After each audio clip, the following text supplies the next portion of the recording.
Today, I am going to tell you how to make the bhindi fry crispy. The method I am going to tell you is very effective.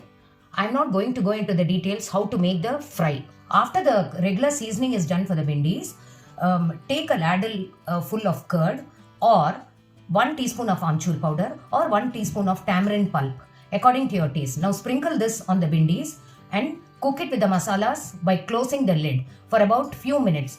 Parallelly, keep a mixture of 2 to 3 teaspoons of rice flour, 2 to 3 teaspoons of besan flour, a little chili powder, a little bit of hing, etc. Mix it thoroughly and keep this mixture ready. Now, when the bhindis are nicely cooked, start sprinkling this mixture on top of the bhindi fry. Now again fry it for some time. Saute it nicely, add little bit of oil if necessary and add this powdered mixture again. Now keep frying till you get the necessary crispy consistency. Now the bhindis are ready to be served.